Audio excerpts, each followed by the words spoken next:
तो हम बात कर रहे हैं अमेरिका में लोकतंत्र के शर्मसार होने की। वहां पर जो कुछ भी हुआ, जिन परिस्थिति में हुआ, जिस कारण से भी हुआ, उसे कहीं भी ठीक नहीं ठहराया जा सकता। लोकतंत्र में हिंसा की कोई जगह नहीं होना चाहिए और भारत ने समय समय पर इस बात को दिखाया है। मैं बहुत फक्र के साथ इस बात को कहता हूं कि मैंने व्हाइट हाउस से भी रिपोर्टिंग की है, कैपिटल हिल से भी रिपोर्टिंग की है, 10 डाउनिंग स्ट्रीट और ब्रिटेन की संसद वेस्टमिंस्टर के सामने से रिपोर्टिंग की है, रशिया में क्रेमलिन के सामने से रिपोर्टिंग की है, मैंने ब्रसेल से यूरोपियन यूनियन की संसद के सामने से भी रिपोर्टिंग की है।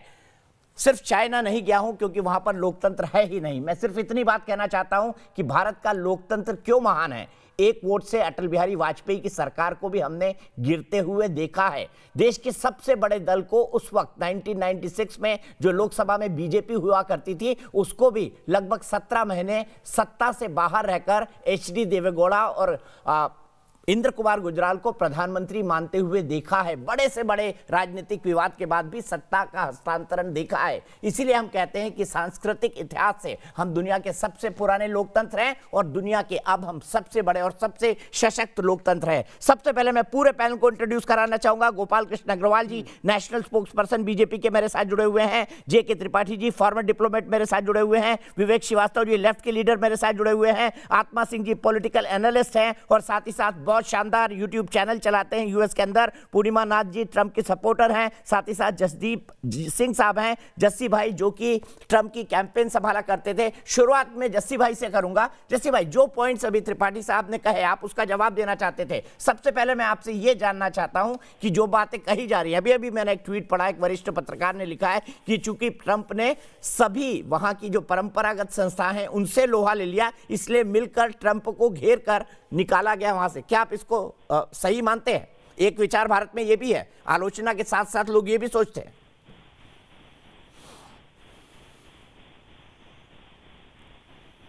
मैं चाहूंगा कि मोदी जी में और ट्रंप में क्या समानताएं हैं ताकि भारत के जो दर्शक हैं वो समझ सके कि क्या हुआ है। मोदी जी भी नेशनलिस्ट हैं, वो भारत को आगे रखते हैं, अपने देश को आगे रखते हैं। उन्होंने एक भारत की नई छवि बनाई है दुनिया में। मोदी जी ने यहाँ पे आके कई फैसले लिए जो कुछ गलत भी हो सकते हैं, सही भी हो सकते हैं, पर उनमें दम था कि उन्होंने वो फैसले लिए हैं। जीएसटी, नोटबंदी, कई फैसले ऐसे लिए जो पिछली सरकारें नहीं कर पाती थी और क्योंकि ये एक अलग किस्म के राजनेता आए थे, इन्होंने ये फैसले लिए। आज भारत की छवि बदली है दुनिया में।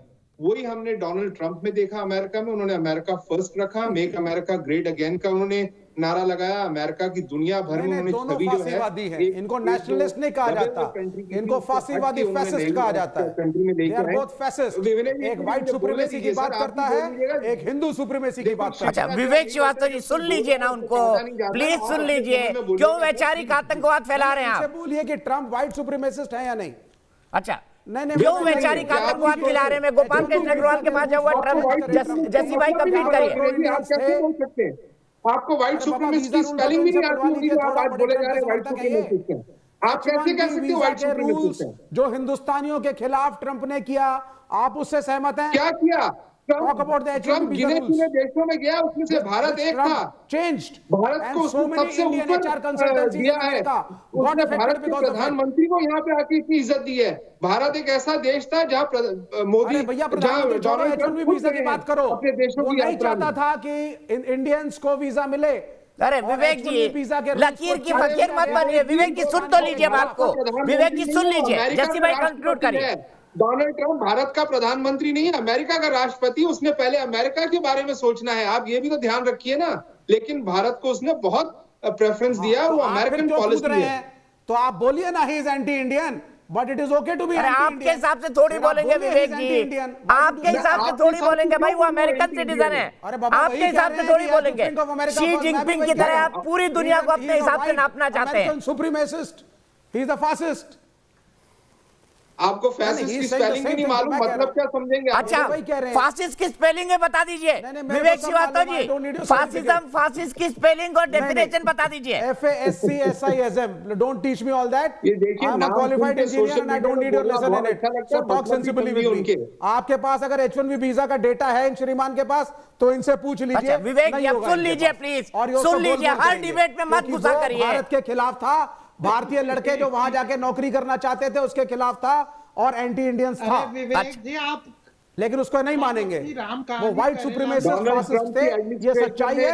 नरेंद्र मोदी हिंदू फासीवादी को फॉलो करते हैं, ये भी एक सच्चाई है। 7 इंडियंस थे, 7 भारतीय मूल के व्यक्ति उनकी एडमिनिस्ट्रेशन में थे। डोनाल्ड ट्रंप ने पहली बार व्हाइट हाउस में दिवाली मनाई है। Big number, I am so surprised. मतलब you are equating the visa rules with 7 Indians who got a job. अच्छा एक मिनट विवेक जी, मैं आपको ऑडियो डाउन कर दूंगा, आप सबके बीच में बोल रहे हैं, प्लीज रिक्वेस्ट कर रहा हूं आपसे। जस्सी भाई कंक्लूड करिए। मैं बोल नहीं रहा, आपको उससे दुख हो रहा है क्या? अगर डोनाल्ड ट्रंप ने दिवाली मनाई तो आप खुश नहीं हैं, आपको दुखी है? भाई 7 is a very small number. नहीं, मैं ज्यादा खुश होता अगर एक इंडियन होता, लेकिन वीजा रूल भारतीयों के लिए होते। वीजा रूल अभी भी आ रहे हैं, वीजा रूल बनाओ ना हिंदुस्तानियों के लिए, अमेरिकन कंपनीज को फैसिलिटेट करो, क्यों नहीं करते हो? अमेरिका फॉर व्हाइट अमेरिकन्स का मतलब क्या है? Why not America for Indians also? Why not Indians everywhere? Why not Chinese everywhere? If you want a global Vivek Srivastava ji, why not Chinese everywhere? Why not Chinese everywhere? Why not China also everywhere? Everybody should be everywhere. Everybody should be everywhere. और हर जगह जाके आप वैचारिक आतंकवाद फैलाएं, हर जगह जाके आप वैचारिक आतंकवाद फैलाएं, जैसे इस चैनल पे फैला रहे हैं। देखो मुस्कुरा रहे हैं आप, बहुत अच्छी चीज। मैंने अभी बोला चाइना से रिपोर्टिंग नहीं की है क्योंकि डेमोक्रेसी नहीं है वहां पर। अच्छा रहेगा। मैंने बोला मैं चाइना गया हूं, कई बार गया हूं, वहां से रिपोर्टिंग नहीं की क्योंकि वहां डेमोक्रेसी नहीं है। मैं गोपाल अग्रवाल जी को लाना चाहूंगा। गोपाल अग्रवाल जी जो पोस्ट कर रहे हैं विवेक श्रीवास्तव, कितना फैक्ट है उसमें? फिर आत्मा सिंह जी और पूर्णिमा जी। हाँ, मैं 2 बातें यहाँ कहना चाहता हूँ। पहले तो जो जस्सी भाई कह रहे थे कि ट्रंप और मोदी जी बराबर है, मैं उससे बिल्कुल वाकिफ नहीं रखता। ट्रंप अपने देश में इलेक्शन हारे हैं और मोदी जी की पॉपुलैरिटी दिन दूनी रात चौगुनी बढ़ती जा रही है और फर्स्ट टाइम से ज्यादा मजबूती से सेकेंड टाइम 2019 में वो इलेक्शन जीते हैं और उसके बाद भी एक के बाद एक प्रदेश जीतते जा रहे हैं। तो जो कंसिस्टेंसी है, स्टेट्समैनशिप मोदी जी की है, जो ग्लोबल लेवल पे भारत के गरीबों को लिए सबके लिए काम करना, सबको लेके चलना, उसका कोई सानी नहीं है विश्व में आज। तो मोदी जी को ट्रंप को इक्वेट करके जो वो उस बात से नहीं एग्री करता। दूसरा, दीपक जी आपने एक बात कही कि भारत में प्रजातंत्र की बहुत सदियों पुरानी जड़ें हैं और भारत की प्रजातंत्र जो है विश्व में एक एग्जाम्पल है। मैं आपको एक बात उसमें और जोड़ना चाहता हूं, लेकिन भारत में भी प्रजातंत्र को एक बार हत्या हुई थी और उसके हत्यारे कांग्रेस के लोग।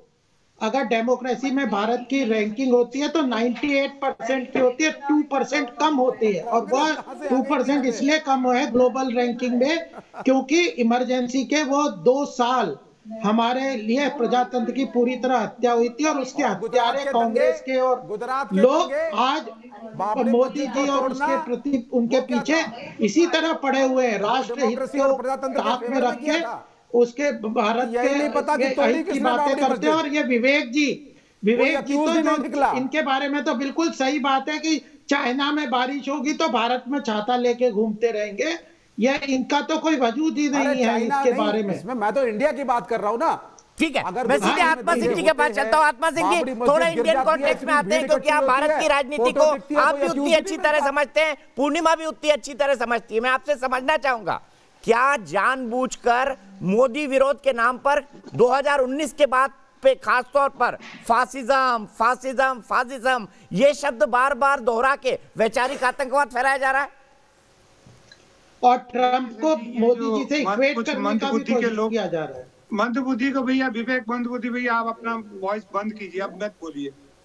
पहली बात तो आपने अमेरिका का वीजा का कहा, मैं आपको बताता हूँ कि यहाँ पे जितने स्टूडेंट थे, अभी जब पेंडेमिक टाइम आया, जब उन्होंने इतने $1 ट्रिलियन की हेल्प की, हर एक स्टूडेंट के खाते में $1200 गया। आप चुप रहिए, आप जरा चुप रहेंगे क्योंकि आपके दिमाग में और जुबान पे, आपके दिमाग और जुबान का बिल्कुल कंट्रोल कटा हुआ है। आप बंद रखिए, मेरा दिमाग बहुत शार्प है, बिल्कुल तमीज नहीं है किसके साथ बात करें। मैं कह रहा हूँ ना, मेरी बात आप सुनिए ध्यान से। मेरे को पूरी तमीज है, आपके पास उत्तर नहीं, आप पढ़ के नहीं आए डिबेट में, हम उससे लड़ाई कर रहे हैं। आप H1B वीजा के रूल्स बताइए ना यहाँ पे सर। ऊंची आवाज में बात मत कीजिए, आप हारे हुए आ बंद रखिए, आपको मैं कोई नॉलेज नहीं है। पूछ रहा हूँ, आप हारे हुए कह रहे हैं। आपको मालूम है लेफ्ट हैंड टाइम के लिए यूज किया जाता है। आप प्लीज अपना मुंह बंद रखिए। अरे बाबा, किसी काम के लोग नहीं है। इंडिया के रूल्स का आपको ज्ञान है कि नहीं है? भारत के खिलाफ करते हैं। Thank you. आप भारत के गद्दार लोग हैं, जितने लेफ्ट के लोग हैं भारत को लेके चाइना की नीतियां। मैं तो मोदी साहब के खिलाफ आप लोग, आप जो फांसीवाद फैला रहे हैं, मैं उसके खिलाफ हूं। अपनी गोद में बैठा के रखा था, आप उनकी बोली बोलते थे। आपका कोई हैसियत नहीं है। किसी ने किसी को गोद में नहीं बिठाया। आप उनका मुंह बंद करना ही अच्छा होता है। ट्रंप की वीजा की नीति क्या थी? आपके पास उत्तर नहीं है। मैं पूछता हूं, नरेंद्र मोदी ने आपकी बात ट्रंप सरकार दे रहा हूं, आपके पास उत्तर नहीं है। मैं कहता हूं Trump stood for white supremacy is the fascist and Modi is also fascist. भारतीय लोगों ने H1 का गलत नाजायज फायदा उठाया था। हर एक देश के प्राइम मिनिस्टर, प्रेसिडेंट को कानून व्यवस्था करने का अधिकार है। भारतीय लोगों ने यहाँ पर आके गलत H1 वीजा करके लाखों रुपए कमाए। डोनाल्ड ट्रंप सही थे। हाँ, देखो, मैं भारतीय जनता पार्टी के प्रवक्ता कह रहे हैं के खिलाफ जाता है वो भी भारतीय गलत थे, जो भारतीय अमेरिका में नौकरी कर रहे हैं वो भी गलत थे। विवेक जी, मत फैलाइए वैचारिक आतंकवाद। सुन लीजिए ना, सुनना सीखिए। हर के बीच में बोलते हैं। क्या बाबा रामदेव की दवाई खाते हैं आप? इसको पूछो भैया, किस गली में? अरे बाबा रामदेव की दवाई खा रहे हैं क्या? रामदेव को नहीं मानता, शक्तिवर्धक। नहीं, रामदेव को नहीं मानता मैं। अब ये रामदेव को भी नहीं मानते। बताओ, किसी को नहीं मानते। आत्मा सिंह जी कंक्लूड करिए, पूर्णिमा के बाद जाना है और क्लोजिंग कमेंट त्रिपाठी जी से लूंगा। आत्मा सिंह जी, मैं H1 पे जो शुरू करना चाहती हूँ अभी। पूर्णिमा 1 मिनट, आत्मा सिंह जी कंक्लूड कर रहे हैं। H1 पे कोई कंट्रोल नहीं किया गया। हर एक देश का प्रेसिडेंट होता है, वो चाहता है कि उसके देश के नागरिकों को प्राथमिकता दी जाए। वहां के जो लोग बैठे हैं, हमारे H1 का वीजा लेके हमारे भारतीय कंपनियां फायदा उठाती रही। उन्होंने, ट्रंप ने सीधा आके कहा कि मिनिमम वेज जो है H1 वालों का 135,000 होना चाहिए। हमारे बच्चे इंडिया से आके 60,000 में काम करते हैं। ये भी एक स्लेवनेस है। ये जो मेंटलिटी है लूटपाट की थी, ट्रंप ने आके इसे कंट्रोल किया। ट्रंप ने जब सहायता की, आप अपना मुंह 2 मिनट बंद रखेंगे क्या? लास्ट में इंडियन जब ट्रंप साहब दोबारा अभी पेंडेमिक टाइम आए, $1,200 ईच स्टूडेंट के हाथ में गया, भले वो फर्स्ट ईयर था या सेकेंड ईयर था। उसके बाद अभी $600 इश्यू किया, हर स्टूडेंट के खाते में गया। कितने स्टूडेंट रेंट नहीं पे कर पा रहे थे? उन्होंने रूल बनाया कि आने वाले 6 महीनों तक जब तक पेंडेमिक सॉल्व नहीं हो जाता, कोई भी किराया, कोई भी घर खाली करने की जरूरत नहीं है। रूल्स भारतीयों के खिलाफ थे। वो भारतीयों को इंफीरियर समझता है। वो चाहता नहीं कि हम उसके देश में आए और गुरु की बात करता है, सच्चाई, और इसको मानो। विवेक चाइनीज चाइना मॉडल, आप बात सुनी सीखो। चीनों के जैसे आप बोलना मत सीखो। अच्छा, आत्मा सिंह जी, मैं पूर्णिमा के बाद जाता हूँ। अनफेयर होगा मैं उनसे दूसरी बार बात ना करूँ। पूर्णिमा, मैं आपसे जानना चाहता हूँ, आरोप ये लगता है कि ट्रंप साहब बहुत इनका। मैं पहले इस विषय से बात करना चाहती हूँ। ब्रेक से पहले जो जेंटलमैन कुछ कह गए थे बड़े बड़े शब्दों से, ग्रेस से मैं शुरू करना चाहती हूँ। मैं आपको बताती हूँ, जो ग्रेस की बात होती है ना, आपके शो से मैं बता रही हूँ, लेफ्ट लोग ग्रेसफुल क्यों नहीं है। आप देखिए ना विवेक जी, किसी को बात करने दे रहे हैं, किसी से एक बात सुनने की उनकी तमीज है। यही है लेफ्ट। आप कहीं पे भी देख लो दुनिया की, ऐसे ही उनका बिहेवियर होता है। उनका behaviour exactly, they don't let anybody speak a single word. They completely go on a talking point. इनको देखो, पहले से ही ये वीजा के पीछे लगे हुए हैं, किसी को एक बात नहीं करने दे रहे, बात को घुमा घुमा के वहीं पे आके अटका रहे। मैं आपको ग्रेस के बारे में कहती हूँ, मैंने ब्रेक में 2, 3, 4 कोट लिखा है। एक minute, I am not finished. You let me speak. I am not finished. I am not Congressy, so let me finish. You better shut up. You don't have answers. Protesters should not let up. Kamala Harris ने बताया. I just don't know why there are not uprising at all over the country. Maybe there will be. That was Pelosi, Nancy Pelosi. If you see anybody from that cabinet in a restaurant, in a department store, at a gas station, you get out and create a crowd and you push back. on them and you tell them they are not welcome anymore anywhere. This is Max Invatus. ये जो है politicians, leftist, democrat politicians जो infiltrated हो चुका है Islamist और communist और Marxist और Maoist no, 30,000 people who collected over there are racial and white supremacists कोई फर्क नहीं and पड़ता anti-Indian उनको. and they They support want Trump to literally and that is why they were there at the Capitol Hill. So don't teach me about left. The people who gathered over there and surrounded अरे विवेक भाई, हमदर्द का tonic सिनकारा भेजूंगा, खामोश हो जाइए थोड़ा, आगे के लिए एनर्जी बचा के रखिए, कंक्लूड करने दीजिए। और यही हो रहा है। ये ग्रेस की बात हो चुकी है। अभी वोटर फ्रॉड, किसी ने बताया कि ग्रेसफुली जाना चाहिए। क्यों जाना चाहिए? हाँ, ये जो इलेक्शन हुआ है, ये इलेक्शन फ्रॉडुलेंट था। ये जो कल जो सर्टिफिकेशन हुआ है, वो सर्टिफिकेशन ऑफ फ्रॉड था। तो हम चुपचाप सोचते रहे, चुपचाप इसको एक्सेप्ट करते रहे। ठीक है, मैं सीधे त्रिपाठी जी के पास चलता हूँ। पूर्णिमा अफसोस मेरे पास वक्त कितना ही है। त्रिपाठी साहब 30 सेकंड, व्हाट नेक्स्ट? क्या होगा अब अमेरिका में नेक्स्ट? क्या वाकई लेफ्ट लिबरल के हाथ में सत्ता चली गई है? देखिए दो तीन चीजें संक्षेप में थोड़ा देखिए दो तीन चीजें मैं कहना चाहता हूं। पहले तो ये कहना चाहता हूं कि हमारे साम्यवादी दोस्तों की यही एक परेशानी होती है कि वो सुनना नहीं चाहते, वो अपनी ही बात कहना चाहते हैं, कहते रहना चाहते हैं। यही विवेक जी कह रहे हैं। दूसरी चीज जो पूर्णिमा जी कह रही हैं कि इलेक्शन फ्रॉड था और इसलिए हमें नहीं मानना चाहिए। भाई इलेक्शन फ्रॉड था, उसका आपने कोर्ट में, इतने कोर्ट में अपील की, कुछ उसका आपने प्रूफ दिया?